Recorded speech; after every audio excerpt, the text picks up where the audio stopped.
Hello everyone, आज हम लोग डिस्कस करने वाले हैं एंशिएंट इंडिया के पोर्शन को। और ये previous year question based short questions है।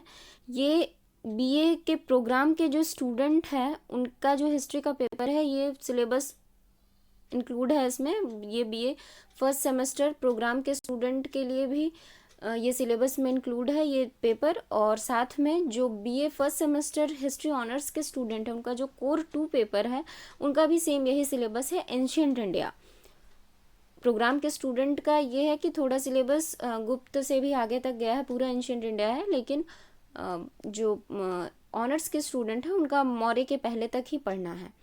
तो ये दोनों ही पेपर कॉमन है, जो प्रोग्राम के स्टूडेंट हैं उनके लिए भी और जो ऑनर्स के स्टूडेंट हैं उनके लिए भी एंशिएंट इंडिया का। तो ये हेल्पफुल रहेगा आप लोगों के लिए। तो शुरू करती हूँ आज का लेक्चर। मैं Nasrin, lecturer department of history, BB College Asansol. देखिए पहला जो क्वेश्चन है, what do you understand by Meluha. ये जो टर्म आया है मेलुहा, मेलुहा से आप क्या समझते हो? मेलुहा क्या है? तो एक्चुअल में ये जो मेलुहा टर्म है ये सिंधु घाटी के लिए यूज़ किया गया है। एंशिएंट जो एविडेंस पाए गए हैं इंस्क्रिप्शंस के मेसोपोटामिया में, तो ये जो वर्ड यूज़ किया गया है ये सिंधु घाटी के लिए यूज़ किया गया है। जब व्यापार होता था तो मेसोपोटामिया का व्यापार मेलुहा से होता था, ऐसा वर्णन किया गया है इंस्क्रिप्शन में। तो मेसोपोटामिया का जो व्यापार होता था वो सिंधु घाटी सभ्यता से होता था। तो मेलुहा का जो सटीक अगर डायरेक्शन या फिर उसका जो क्षेत्र निकाला गया है किस क्षेत्र में, तो ये इंडस वैली सिविलाइजेशन से इसका समीकरण किया जाता है। तो Meluha is the ancient name of Indus Valley civilisation. Its evidence was found in inscriptions of Mesopotamia. Mesopotamia के इंस्क्रिप्शन में ये पाया गया है। अगर आप इतना भी लिखते हैं कि इंडस वैली सिविलाइजेशन का प्राचीन नाम या सिंधु घाटी सभ्यता का प्राचीन नाम मेलुहा है तो भी वो सही होगा। एविडेंस अगर नहीं लिखते हैं तो भी। तो मेलुहा क्या है? सिंधु घाटी सभ्यता का प्राचीन नाम है। नेक्स्ट, हु वर उग्र एंड मध्यमासी। यहाँ पर 2 टर्म आया है, उग्र और एक आया है मध्यमासी। ये दोनों ही अधिकारी थे और ये अधिकारी ये कानून व्यवस्था से जुड़े हुए थे। तो उग्र जो थे, Ugra was official mean to dealing with criminals, ये क्रिमिनल के साथ डील करते थे। And Madhyamasi acted as a mediator in disputes, अगर कोई भी विवाद हुआ है तो उसके बीच ये मध्यस्थता का काम करते थे। अर्थात दोनों लॉ एंड ऑर्डर को मेंटेन करने का काम करते थे। तो एक ऑफिशियल जो है वो क्रिमिनल के साथ डील करता था और जो मध्यमासी जो दूसरा ऑफिशियल है, जो दूसरा अधिकारी है, वो मीडिएटर होता था किसी भी डिस्प्यूट में। नेक्स्ट क्वेश्चन है, when did the second urbanisation occur in India, name 2 famous cities of that period. Second urbanisation कब हुआ? जैसा कि हम लोग जानते हैं कि फर्स्ट अर्बनाइजेशन जो था वो इंडस वैली सिविलाइजेशन था। उसी तरह द्वितीय नगरीकरण कब हुआ? यहाँ ये जो टर्म आया है द्वितीय नगरीकरण, सेकेंड अर्बनाइजेशन, तो ये 6ठी शताब्दी ईसा पूर्व में हुआ था, 600 बीसी में हुआ है। ठीक जब जनपद महाजनपदों का उदय हो रहा था उसी समय की ये घटना है। 6ठी शताब्दी ईसा पूर्व में द्वितीय अर्बनाइजेशन या सेकेंड अर्बनाइजेशन के नाम से जानते हैं हम। उस समय बहुत सारे शहर थे जो विकसित थे, जिसमें आपको केवल 2 के नाम लिखने हैं, तो आप राजगृह लिख दीजिए और एक Champa. Next, name 2 epics of Sangam literature who was Kovalan, ये इसी में इंक्लूड है। नेम यहाँ पर 2 क्वेश्चन है, name 2 epics of Sangam literature, ये क्वेश्चन यहाँ पर खत्म हुआ एक, और दूसरा क्वेश्चन शुरू होता है हु वाज कोवलन।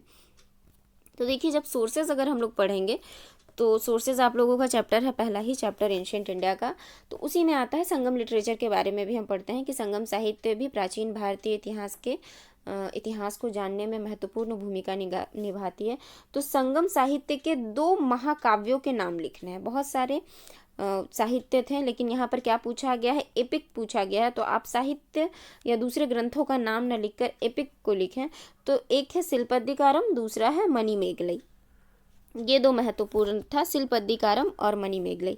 और जो ये टर्म यहाँ पर आया है हु वाज कोवलन, कोवलन कौन था? तो कोवलन जो है वो जो एपिक है सिलपद्दिकारम उसका मेन कैरेक्टर था, लीड रोल में वही था, वो नायक था और उसी के ऊपर ये कहानी है और उसके साथ जो घटनाएं घटी है उसके ऊपर। तो बस आप लोग यहाँ पर इतना जान लीजिए कि कोवलन जो था वो लीड कैरेक्टर था, मुख्य पात्र या नायक था किसका, सिलपद्दिकारम ग्रंथ का, महाकाव्य का। नेक्स्ट क्वेश्चन है, who was the author of Brihat Katha, in which language was it written. तो इसका आंसर होगा जो बृहत कथा है वो गुणाढ़ ने लिखा था। ये सातवाहन शासक के अंदर ये लेखक था। और ये किस लैंग्वेज में लिखा गया है बृहत कथा, ये भी आपका सोर्सेज में आ सकता है कि बृहत कथा किसके द्वारा लिखा गया, तो गुणाढ़े के द्वारा। और ये पैसाची भाषा में लिखा गया, ठीक है, पैसाची भाषा में लिखा गया है। यहाँ पर टाइपिंग नहीं हुआ है, PAISACI, पैसाची भाषा में ये लिखा गया है। Next, determine 2 features of Mahayana Buddhism. Mahayana Buddhism की 2 विशेषताओं को बताना है। बहुत सारा इसके हमें विशेषताओं देखने को मिलते हैं। जैसे ही हम जानते हैं कि बौद्ध धर्म का 2 संप्रदायों में विभाजन हो गया था, हीनयान और महायान। महायान वो थोड़ी लचीली, या फिर हम ये कहें हीन यान और महायान का जो 2 विभाजन हुआ था, इसमें जो महायान के बहुत सारे विशेषताएं थे। एक तो इनमें आइडल वर्शिप को माना गया था, आइडल वर्शिप को ये मानते थे, लेकिन हीनयान में नहीं माना गया था। और इनका जो एक आइडियल होता था यानी आदर्श जो होता था वो बोधि स्तव होता था, ये बोधि स्तव में भी विश्वास करते थे। Next, who is the author of Malavikagnimitram. Malavikagnimitram, यहाँ पर मालविकाग्निमित्रम का स्पेलिंग में थोड़ा मिस्टेक है, नहीं ठीक है। मालविकाग्निमित्रम के लेखक कौन है, तो मालविकाग्निमित्रम के लेखक हैं Kalidasa. Next, who wrote Vikramanka Devacharita, who has been referred to in this book. Vikramanka Devacharita, ये बुक का नाम, विक्रमांक देवचरित बुक की रचना किसने की और इस बुक में किसके बारे में लिखा गया। तो लेखक जो थे, राइटर जो हैं वो है विल्हन ने लिखा है विक्रमांक देवचरित्र को। पहला क्वेश्चन का आंसर हो गया विल्हन। जो दूसरा क्वेश्चन है, who has been referred to in this book, इस बुक में किसके बारे में लिखा गया है या किसके बारे में कहा गया है, तो चालुक्य शासक विक्रमादित्य 6, ठीक है, विक्रमादित्य षष्ठ जिसे हम कहते हैं, उनके बारे में लिखा गया है। नेक्स्ट क्वेश्चन है, व्हाट इज वेदांता। वेदांता क्या है, तो वेदांत वेद के अंतिम भाग को कहा जाता है वेदांता, और ये उपनिषद का ही मतलब उपनिषद से ही से जोड़ा जाता है। उपनिषद ही एक्चुअल जो है वो वेद का अंतिम भाग है और इसे वेदांता कहा गया है। तो Vedanta is the ending part of Veda which is associated with उपनिषद।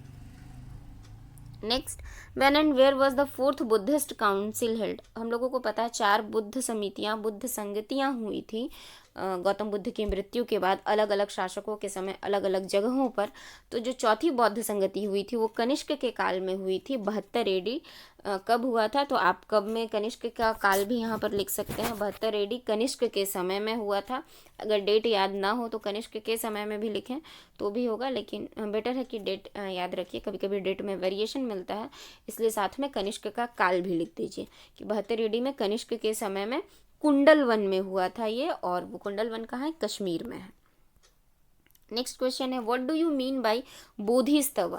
बोधिस्तव क्या है, जैसे हम लोग पहले ही पढ़े कि बोधिस्तव जो है वो महायान संप्रदाय का एक आदर्श है, महायान संप्रदाय का आइडियल है, लेकिन एक्चुअल में ये चीज़ क्या है, तो Bodhisattva is one who has generated enlightenment, यानी बोधिस्तव एक ऐसी इंसान है या ऐसी एक चीज़ है जो ज्ञान की प्राप्ति करते हैं, किसके लिए, दूसरों के वेलबींग के लिए, दूसरों की भलाई के लिए। इसमें एक लाइन आप लोग ये भी ऐड कर सकते हैं कि Bodhisattva is the idol of Mahayana Buddhism. उसके बाद फिर यहाँ से कंटिन्यू कर दीजिए, Bodhisattva is one who has generated enlightenment for wellbeing of others. ये कुछ भी हो सकते हैं, कोई भी लिविंग थिंग हो सकता है, ज़रूरी नहीं है कि इंसान तो खैर है ही, लिविंग थिंग हो सकते हैं। Next, what do you mean by 4 noble truth. Noble truth क्या है, ये भी बौद्ध धर्म से ही जुड़ा हुआ है। 4 आर्य सत्य जो थे वो बौद्ध धर्म से जुड़े हुए हैं। तो 4 आर्य सत्य जिसको गौतम बुद्ध ने बताया था कि ये 4 सत्य हैं और इससे पीछा नहीं छुड़ाया जा सकता, और ये हमारे जीवन की सबसे बड़ी सच्चाई है रहेंगे। वो क्या है, सफरिंग मतलब दुख, क्या है, दुख। उसके बाद cause of suffering, that is दुख के कारण एंड ऑफ सफरिंग, दुख है, दुख के कारण है, तो दुख का अंत भी है, यानी दुख का अंत या दुख का निदान। चौथा है the path that leads to the end of suffering, वैसे पथ या वैसे रास्ते जो हमें दुख के अंत तक ले जाते हैं, यानी दुख निदान या दुख उपाय के तरीके। ठीक है, तो ये हो गया 4 आर्य सत्य, ये भी बौद्ध धर्म से ही जुड़ा हुआ है। तो आज के लिए इतना ही। ये जो भी क्वेश्चन थे ये प्रीवियस ईयर बेस्ड क्वेश्चन है, तो आप इसे ज़रूर से देखें और इन टॉपिक से रिलेटेड चीज़ों को समझें। और जो भी वीडियो लेक्चर आप लोगों को पहले दिया गया है, अगर वो आप नहीं देख पाए हैं तो चैनल के प्लेलिस्ट पर जाइए, वहाँ पर डिवीज़न किया हुआ है फर्स्ट सेमेस्टर, सेकंड सेमेस्टर, इस तरह से करके first semester honours, first semester programme. तो जिनको अगर जो पोर्शन नहीं मिला है वो वहाँ से मिल जाएगा। जैसे कि एक स्टूडेंट ने ही कमेंट करके कहा था कि कोर 2 के ऊपर भी कुछ मटेरियल देने या वीडियो लाने, तो मैंने ये एक क्रिएट किया। और जहाँ पर भी आप लोगों को दिक्कत हो या जो भी पोर्शन आप लोगों को समझना हो, आप चाहते हो कि उस पर मैं एक लेक्चर वीडियो लाऊं, तो आप कमेंट सेक्शन में करके बताइए। अभी के लिए इतना ही। मैं कोशिश करूँगी कि आप लोग जो भी पूछेंगे या जिस टॉपिक के ऊपर वीडियो की बात करेंगे मैं वो लाने की कोशिश करूँगी। और अभी के लिए इतना ही, फिर नेक्स्ट मिलते हैं नेक्स्ट वीडियो में नए टॉपिक के साथ।